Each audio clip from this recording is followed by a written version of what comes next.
कहानी की शुरुआत में हम देखते हैं कि एक वीरान आइलैंड पर एक जहाज आकर गिरता है और वो जहाज एक यूएस आर्मी सोल्जर का होता है और कुछ ही देर बाद उस जहाज का पायलट भी पैराशूट से सेफली जमीन पर लैंड कर जाता है। लेकिन जमीन पर लैंड करते ही वो सोल्जर देखता है कि एक दूसरा जहाज भी जमीन की तरफ आ रहा है और वो जहाज एक जापानीज पायलट का होता है। अब जैसे ही वो जापानीज पायलट जमीन पर लैंड करता है तो यह दोनों एक दूसरे को देखकर लड़ने के लिए अपने अपने हथियार निकाल लेते हैं, क्योंकि ये वर्ल्ड वॉर 2 का वक्त है और इस वक्त जापान और यूएस के बीच वॉर चल रही होती है। इसीलिए यह दोनों एक दूसरे से लड़ने लगते हैं और लड़ते लड़ते यह दोनों एक पहाड़ की चोटी पर पहुंच जाते हैं, जहां जैसे ही वह जापानीज यूएस सोल्जर को मारने वाला होता है तभी अचानक 2 बड़े बड़े हाथ इनको नजर आते हैं और फिर उनके सामने एक बहुत ही बड़ा जायंट गोरिल्ला आता है, जिसे देखकर इन दोनों की आंखें खुली की खुली रह जाती हैं। अब यहाँ सीन शिफ्ट होता है और हम सीधा 1973 में पहुंचते हैं, जहां हम व्हाइट हाउस के बाहर मोनार्क कंपनी के हेड को देखते हैं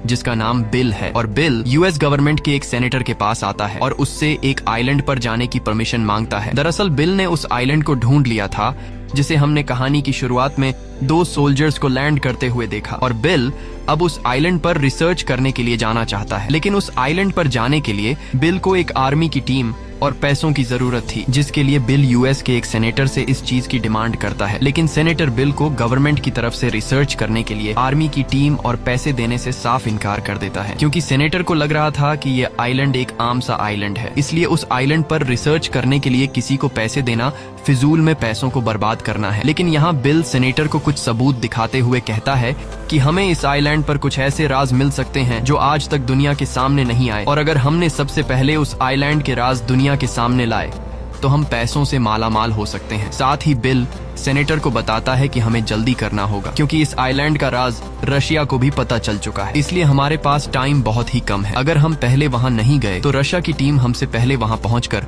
उस आइलैंड का फायदा उठा लेगी। ये सुनकर सेनेटर मान जाता है और बिल को उस आइलैंड पर जाने की इजाजत दे देता है, जिसके बाद बिल सेनेटर के ऑर्डर पर एक आर्मी टीम को उस आइलैंड पर ले जाने के लिए तैयार करता है, जिसके कैप्टन का नाम पैकर्ड होता है। साथ ही बिल एक ऐसे आदमी को अपनी टीम में शामिल करता है जो रास्ता बताने में माहिर होता है, और इस आदमी का नाम जेम्स है। अब पूरी टीम तैयार होने के बाद यह लोग एक बड़े से शिप में बैठकर उस आइलैंड की तरफ निकल पड़ते हैं, और शिप में बैठे हुए सभी सोल्जर समंदर के खूबसूरत नजारों को देखकर काफी ज्यादा खुश होते हैं। लेकिन इन्हें पता नहीं था कि इनकी ये खुशी जल्द ही मुसीबत में बदलने वाली है, क्योंकि जिस आइलैंड की तरफ ये लोग जा रहे हैं वह आइलैंड बहुत ही ज्यादा खतरनाक है। यहाँ इन लोगों ने अपनी टीम में एक फोटोग्राफर को भी शामिल किया होता है जो उस आइलैंड की फोटोज लेकर दुनिया के सामने ला सके, और इस फोटोग्राफर का नाम मेसन है। अब शिप से कुछ दूर सफर करने के बाद यह लोग उस आइलैंड के करीब पहुंच जाते हैं, जिसके बाद बिल आर्मी के टीम के कैप्टन को अपने पास बुलाता है और उससे कहता है कि आगे बहुत ही बड़ा तूफान है। अगर हम लोग शिप में बैठकर तूफान को पार करेंगे तो हम सबकी जान जा सकती है, इसलिए हम लोग शिप को यहीं पर छोड़कर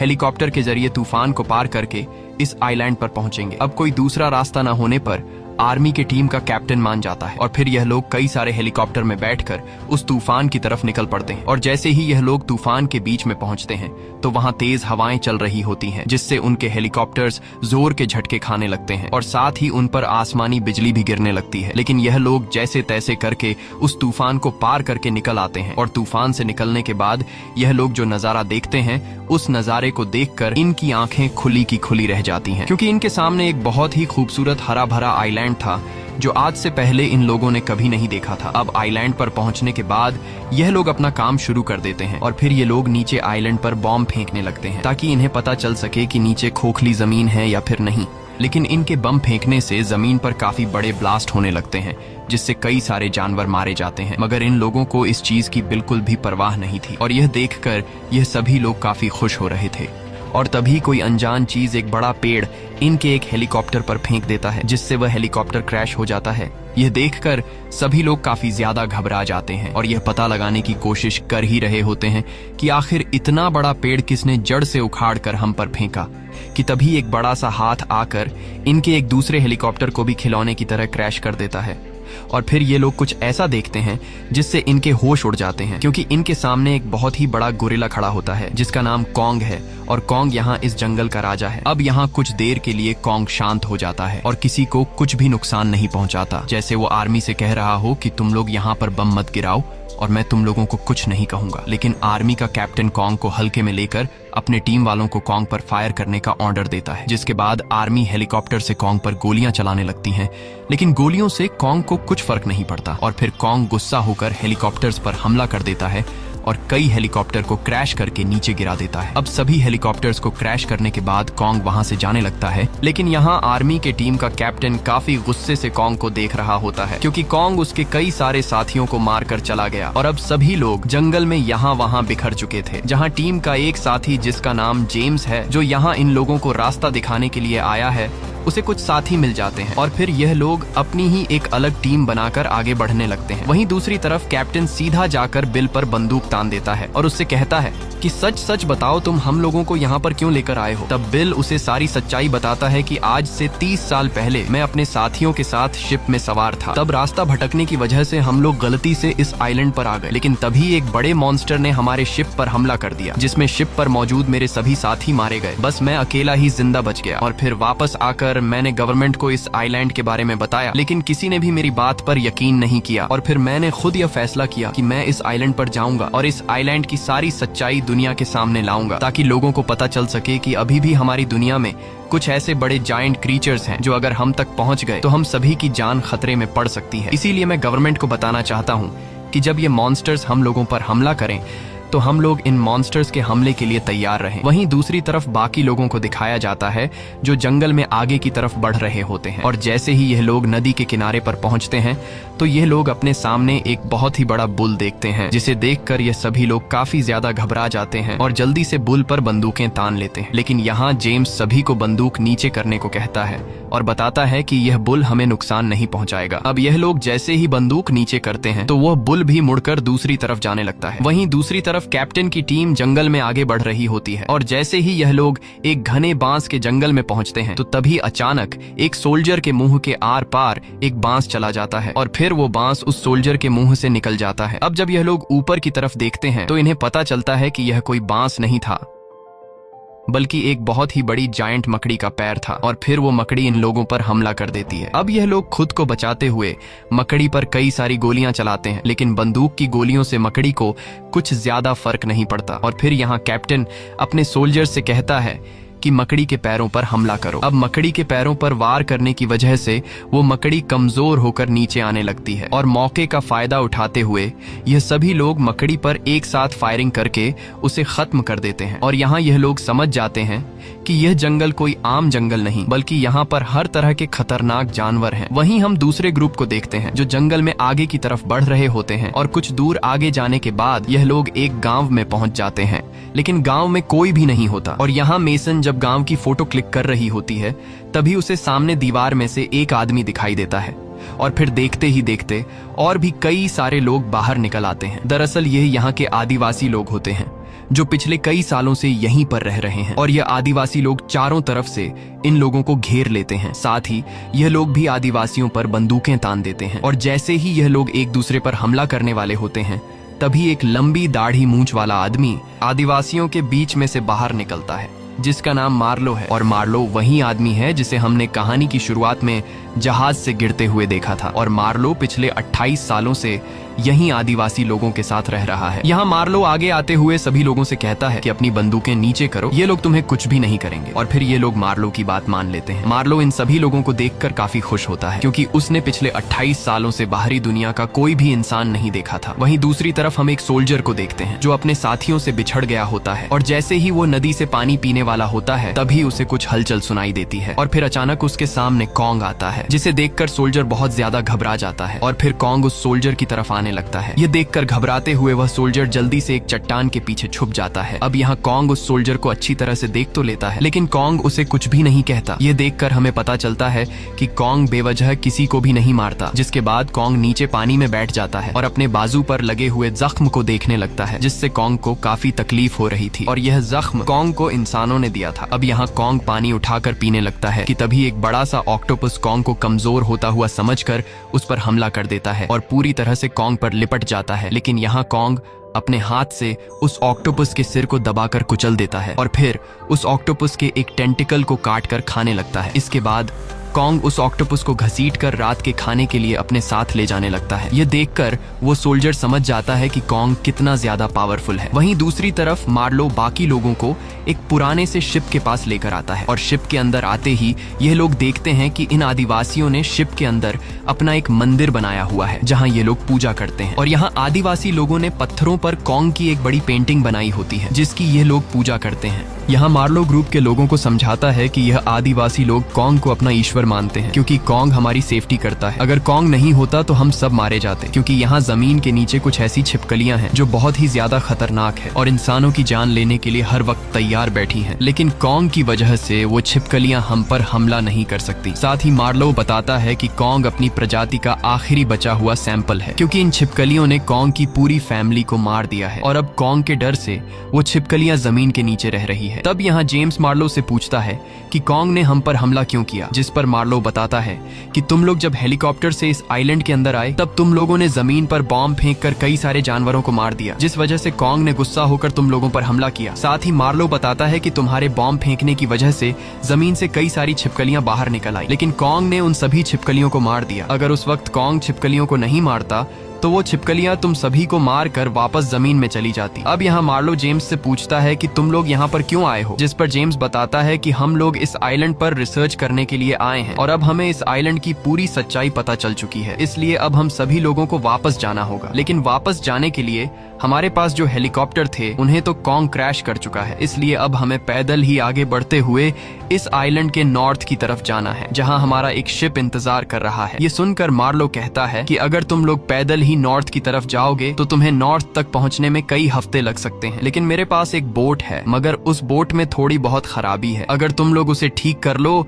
तो हम जल्द ही नॉर्थ तक पहुंच सकते हैं। ये सुनकर जेम्स मार्लो की बात मान जाता है और फिर ये सभी लोग मिलकर बोट को ठीक करने के काम पर लग जाते हैं। वहीं मेसन आदिवासी लोगों की फोटो लेने लगती है और वो लोग कैमरा में अपनी फोटोज देखकर काफी खुश होते हैं क्योंकि उन्होंने कैमरा जैसी चीज को पहली बार देखा था। और तभी मेसन को पास की नदी से किसी चीज की चिल्लाने की आवाज सुनाई देती है, जिसे सुनकर मेसन फौरन उस तरफ जाती है और वहां मेसन देखती है कि एक हेलीकॉप्टर के नीचे एक बुल का बच्चा फंसा हुआ है। ये देखकर मेसन उस हेलीकॉप्टर को हटाने की पूरी कोशिश करती है, लेकिन मेसन में इतनी ताकत कहाँ थी। पर तभी कोई हेलीकॉप्टर को बुल के सर से हटाकर बुल को आजाद कर देता है और ऐसा करने वाला कोई और नहीं बल्कि कॉन्ग होता है, जिसे देखकर मेसन घबरा जाती है। लेकिन कॉन्ग मेसन को कुछ नहीं कहता और वह मेसन को नफरत भरी निगाहों से देखकर चला जाता है। ये देखकर मेसन समझ जाती है कि कॉन्ग हमसे नाराज है क्योंकि हमने उसे जख्मी किया है। वहीं अब बोट पूरी तरह से तैयार हो चुका होता है और यहाँ मार्लो पिछले 28 सालों से आदिवासियों के साथ रहते हुए आखिरी बार आदिवासियों को अलविदा करके बाकी लोगों के साथ बोट में बैठकर यहाँ से निकल पड़ता है। वहीं दूसरी तरफ हम उस सोल्जर को देखते हैं जो अपने ग्रुप से बिछड़ गया होता है और वो सोल्जर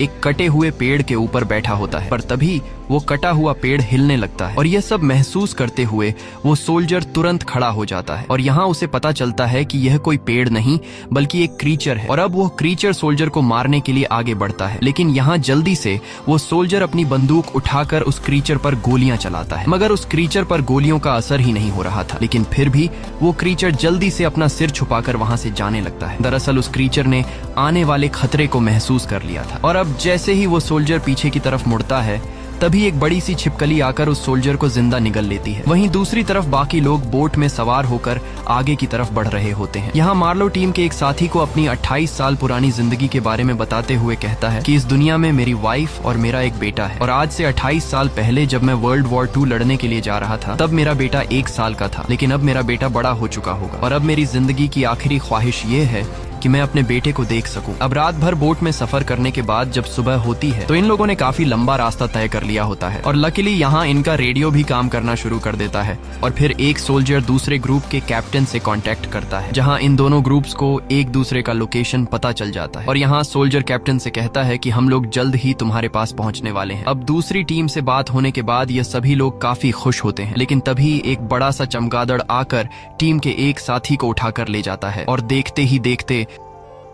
बोट पर मौजूद लोगों की आंखों के सामने चमगादड़ इनके साथी के टुकड़े टुकड़े कर देता है। यह देखकर सभी लोग काफी ज्यादा डर जाते हैं और फिर यह लोग बोट से आगे बढ़ते हुए नदी के किनारे पर बोट को खड़ी कर देते हैं, जिसके बाद यह लोग पैदल आगे का सफर तय करने लगते हैं। और कुछ ही दूर आगे जाने के बाद यह लोग दूसरी टीम यानी कि कैप्टन के साथ मिल जाते हैं। अब सभी लोगों के इकट्ठा होने के बाद जेम्स कहता है कि हमें अब शिप की तरफ जाना होगा, लेकिन यहाँ कैप्टन वापस शिप पर जाने से इनकार कर देता है और कैप्टन कहता है कि मुझे वेस्ट की तरफ जाना है क्योंकि वहां पर मेरा एक सिपाही है जिसका नाम चैपमैन है। दरअसल कैप्टन नहीं जानता था कि चैपमैन अब मारा जा चुका है। अब यहाँ मार्लो कैप्टन को काफी समझाता है कि वेस्ट की तरफ मत जाओ क्योंकि वेस्ट में काफी सारी छिपकलियां हैं जो हमें देखते ही हमें मार देगी। लेकिन कैप्टन किसी भी कीमत पर अपने साथी को अकेले छोड़कर जाने वाला नहीं था, इसलिए अब न चाहते हुए बाकी लोग भी कैप्टन के साथ वेस्ट की तरफ जाने लगते हैं। और फिर देखते ही देखते यह लोग वेस्ट में पहुंच जाते हैं, जहाँ इनके सामने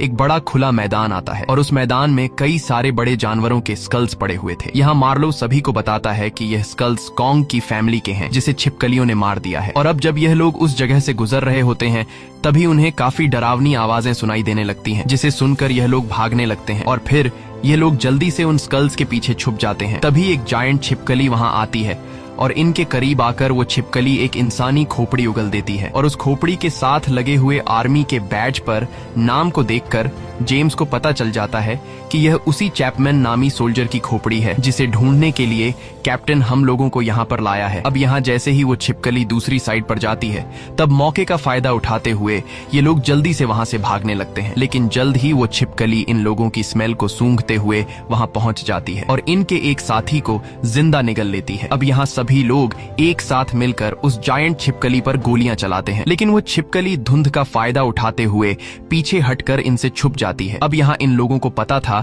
कि यह छिपकली हम पर फिर छुपके से वार करेगी, इसलिए ये लोग पहले से उस छिपकली के हमले के लिए तैयार बैठ जाते हैं। और जैसे ही वो छिपकली इन पर फिर से हमला करने के लिए आती है तब एक सोल्जर उस छिपकली पर मशीन गन से कई सारी गोलियां चलाता है, लेकिन छिपकली पर गोलियों का कुछ ज्यादा असर नहीं होता और फिर वह छिपकली उस सोल्जर को अपनी जुबान से पकड़कर जिंदा निगल लेती है। अब उस सोल्जर को मारने के बाद वह छिपकली मेसन के पीछे पड़ जाती है, लेकिन मेसन उन बड़े बड़े स्कल्स के बीच में से दौड़ते हुए छिपकली से खुद को बचा लेती है और इसी दौरान आग लगने की वजह से जहरीली गैस के बॉम्ब फट जाते हैं, जिस वजह से चारों तरफ जहरीली गैस फैल जाती है। और अब वह जायंट छिपकली इनके लिए काफी नहीं थी कि तभी वहां पर चमगादड़ भी आ जाते हैं और इन लोगों पर हमला करने लगते हैं, लेकिन यहाँ जेम्स गैस मास्क पहनकर तलवार से कई चमगादड़ों को मार गिराता है। अब यहाँ वह छिपकली चमगादड़ों की वजह से इन लोगों को परेशान होता देखकर मौके का फायदा उठाते हुए उन पर हमला करने लगती है, लेकिन यहाँ एक सोल्जर फायर गन से उस छिपकली पर आग बरसाने लगता है, जिससे वह छिपकली आग में जलकर मारी जाती है। अब छिपकली के खत्म होने के बाद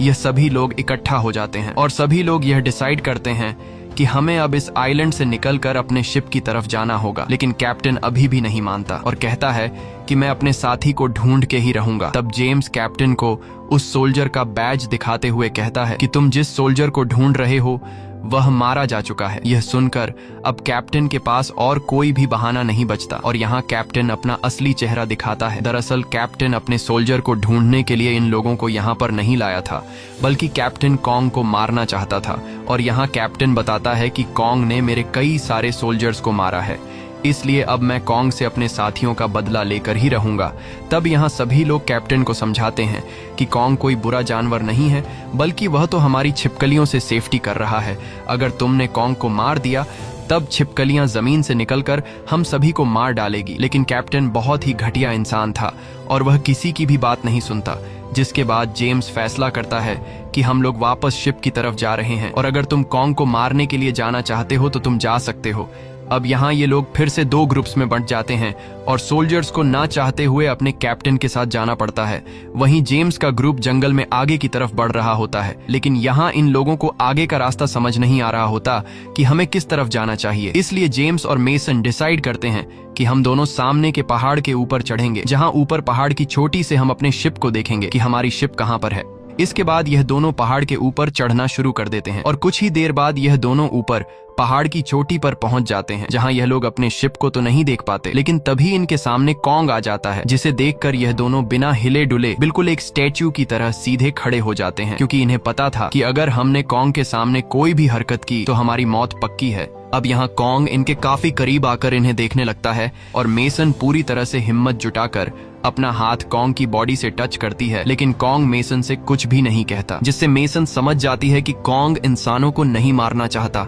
वहीं दूसरी तरफ कैप्टन अपने साथियों के साथ मिलकर कॉन्ग के लिए जाल बिछा देता है और नदी के पानी में फ्यूल डालकर नदी को आग लगा देता है। यह देखकर कॉन्ग जल्दी से वहां पर पहुंच जाता है, लेकिन कॉन्ग को इस बात की खबर नहीं थी कि ये असल में उसके लिए बिछाया हुआ एक जाल है। और कॉन्ग के वहां पहुंचते ही कैप्टन जमीन में लगे हुए लैंड माइंस को ब्लास्ट कर देता है, जिससे कॉन्ग आग में जलने लगता है और एक बार फिर से कैप्टन कॉन्ग को गुस्सा कर देता है। लेकिन इस बार आग में जलने की वजह से कॉन्ग काफी ज्यादा कमजोर होकर नीचे जमीन पर गिर जाता है और अब कैप्टन कॉन्ग के आसपास बॉम्ब लगाकर उसे उड़ाना चाहता है। लेकिन इससे पहले कि कैप्टन कॉन्ग को बॉम्ब से उड़ा पाता, तभी वहां पर जेम्स, मार्लो और मेसन आ जाते हैं और यह तीनों कैप्टन को गन पॉइंट पर ले लेते हैं और कैप्टन से कहते हैं कि हम तुम्हें कॉन्ग को मारने नहीं देंगे, क्योंकि कॉन्ग को मारना तुम्हारी सबसे बड़ी गलती साबित होगी। अगर कॉन्ग मारा गया तो जमीन के अंदर रह रही सबसे बड़ी जायंट छिपकली बाहर आकर हम सभी को मार देगी। लेकिन कैप्टन पर किसी की भी बातों का असर नहीं होता और कैप्टन अपने सोल्जर से कहता है कि इन सभी को मार डालो। लेकिन अब कैप्टन के जो सोल्जर्स हैं वह सभी कैप्टन के खिलाफ हो जाते हैं, क्योंकि उन्हें भी इस बात का अंदाजा हो चुका था कि कॉन्ग हमारा दुश्मन नहीं है, बल्कि हमारा दुश्मन जमीन के अंदर रहने वाली जायंट छिपकली है। और तभी नदी के बीच में से एक बहुत ही बड़ी जायंट छिपकली बाहर निकलती है, क्योंकि उसे पता चल गया होता है कि कॉन्ग अभी कमजोर हो चुका है। और यहाँ मार्लो सभी को बताता है कि यही है वह जायंट छिपकली जो अभी तक जमीन के नीचे सो रही थी। अब यहाँ सभी लोग उस छिपकली को देखकर वहाँ से भाग जाते हैं, लेकिन कैप्टन नहीं भागता, क्योंकि कैप्टन अब कॉन्ग के साथ साथ उस छिपकली को भी उड़ाना चाहता था। और जैसे ही कैप्टन बॉम्ब के साथ अटैच हुए रिमोट का बटन दबाने वाला होता है, तभी कॉन्ग होश में आकर अपने हाथ से कैप्टन को वहीं पर कुचल देता है। इसके बाद कॉन्ग और छिपकली के बीच फाइट शुरू हो जाती है और यह दोनों एक दूसरे पर काफी जोरदार वार करने लगते हैं। वहीं बाकी लोग अपने बोट की तरफ भागना शुरू कर देते हैं, लेकिन तभी इनके पीछे छिपकली पड़ जाती है और यहाँ एक सोल्जर अपने हाथ में 2 ग्रेनेड्स पकड़कर छिपकली को उस पर हमला करने के लिए बुलाता है। दरअसल इस सोल्जर का प्लान था कि जैसे ही यह छिपकली मुझे खाने लगेगी, तब मैं ग्रेनेड से अपने साथ इस छिपकली को भी उड़ा दूंगा। लेकिन छिपकली बहुत ही ज्यादा चालाक थी और वह इस सोल्जर की चाल को समझ चुकी थी, इसलिए वह छिपकली अपनी पूंछ से सोल्जर को दूर फेंककर मार डालती है। इसके बाद छिपकली बाकी लोगों के पीछे पड़ जाती है और जैसे ही छिपकली इन लोगों को मारने वाली होती है, तभी पीछे से उड़ते हुए कॉन्ग एक बड़ा पत्थर छिपकली के सर पर दे मारता है। अब यहाँ मौके का फायदा उठाते हुए सभी लोग वहाँ से भागने लगते हैं और यहाँ कॉन्ग और छिपकली के बीच फिर से फाइट शुरू हो जाती है और वह छिपकली कॉन्ग की गर्दन पर वार करती है। लेकिन कॉन्ग जैसे तैसे करके छिपकली से खुद को छुड़ाकर उसे सामने के पहाड़ पर दे मारता है। लेकिन छिपकली भी हार मानने वाली नहीं थी और वह फिर से कॉन्ग पर टूट पड़ती है। दूसरी तरफ मेसन पहाड़ की एक छोटी पर खड़ी होकर फ्लेयर गन चलाती है ताकि शिप में मौजूद लोगों को इनका सिग्नल मिल जाए। वहीं कॉन्ग और छिपकली के बीच अभी तक फाइट चल रही होती है और यहाँ छिपकली कॉन्ग को उठाकर एक पुराने शिप पर दे मारती है, जिससे कॉन्ग बुरी तरह से जंजीरों में फंस जाता है और खुद को जंजीरों से आजाद नहीं कर पाता। और अब छिपकली कॉन्ग को मारने के लिए आगे बढ़ती है, लेकिन इससे पहले कि वह छिपकली कॉन्ग को मार पाती, तभी ग्रुप का एक साथी मशीन गन से छिपकली पर गोलियां बरसाना शुरू कर देता है, जिससे छिपकली काफी गुस्सा हो जाती है और वह छिपकली कॉन्ग को छोड़कर उस सोल्जर को मारने के लिए आगे बढ़ती है। अब वह छिपकली जैसे ही उस सोल्जर के काफी करीब पहुंचती है, तब यहाँ मेसन फ्लेयर गन की गोली चलाकर उस छिपकली को सीधा सर में शूट कर देती है, जिससे उस छिपकली का ध्यान मेसन की तरफ चला जाता है। वहीं कॉन्ग पूरी तरह से जोर लगाकर उन जंजीरों को तोड़ देता है और फिर कॉन्ग एक जंजीर के साथ बंधे हुए पंखे को देखकर उसे एक हथियार की तरह इस्तेमाल करता है और सीधा जंजीर से बंधा हुआ पंखा छिपकली की तरफ फेंककर उस छिपकली के पेट में घोंप देता है, जिससे छिपकली नीचे गिर जाती है। इसके बाद कॉन्ग फिर से छिपकली को उठाता है और सामने की चट्टान पर दे मारता है, लेकिन छिपकली के चट्टान से टकराने की वजह से मेसन नीचे पानी में गिर जाती है और पानी में डूबने लगती है। लेकिन इससे पहले कि मेसन पानी में डूबकर मारी जाती, तभी कॉन्ग जल्दी से पानी में अपना हाथ डालकर मेसन को बचा लेता है और जैसे ही कॉन्ग मेसन को साइड पर रखने के लिए अपना हाथ खोलता है तभी पीछे से फिर से छिपकली कॉन्ग पर हमला कर देती है। अब यहाँ कॉन्ग छिपकली के सामने कमजोर पड़ गया था क्योंकि एक हाथ में मेसन होने की वजह से कॉन्ग उस छिपकली से एक हाथ से लड़ रहा था और यहाँ वह छिपकली सीधा कॉन्ग के उस हाथ को खाने की कोशिश करती है जिसमें मेसन थी, लेकिन कॉन्ग अपना पूरा हाथ छिपकली के मुंह के अंदर डालकर उसकी जुबान पूरी तरह से बाहर निकालकर काट देता है, जिससे फाइनली उस जायंट छिपकली की मौत हो जाती है। अब यहाँ कॉन्ग बहुत ही आराम से अपनी हथेली खोलता है और देखता है कि मेसन मारी जा चुकी है। ये देखकर कॉन्ग बड़ी मायूसी से मेसन को एक साइड पर रख देता है, पर तभी मेसन की सांसें वापस आ जाती हैं और यहाँ हमें पता चलता है कि मेसन मरी नहीं थी बल्कि वह बेहोश हो गई थी। मेसन के होश में आने के बाद कॉन्ग पीछे मुड़कर मेसन को देखता है और वहाँ से जाने लगता है। अब यहाँ सभी लोग बोट में बैठकर वापस आने लगते हैं। साथ ही साथ ये लोग एक दूसरे से वादा करते हैं कि इस आइलैंड से बाहर जाने के बाद हम लोग गवर्नमेंट को इस आइलैंड के बारे में कभी भी नहीं बताएंगे, क्योंकि अगर गवर्नमेंट को कॉन्ग के बारे में पता चला तो गवर्नमेंट कॉन्ग को अपने साथ एक्सपेरिमेंट के लिए ले जाएगी। इसलिए यह आइलैंड जैसा है वैसा ही रहना चाहिए। मूवी के आखिर में हम देखते हैं कि मार्लो अब पूरे 28 साल बाद अपने घर पहुंच जाता है। शुरू में मार्लो को लगा कि उसकी वाइफ उसे पहचान नहीं पाएगी, लेकिन पूरे 28 साल बाद मार्लो को देखते ही उसकी वाइफ उसे गले लगा लेती है। साथ ही 28 साल के गुजरने के बाद मार्लो का बेटा भी काफी बड़ा हो चुका था और मार्लो की जो अपने बेटे से मिलने की ख्वाहिश थी वह भी पूरी हो जाती है। इसी के साथ यह कहानी खत्म हो जाती है। अगर आपको यह वीडियो अच्छी लगी हो तो हमारे चैनल को सब्सक्राइब और वीडियो को लाइक जरूर कीजिएगा।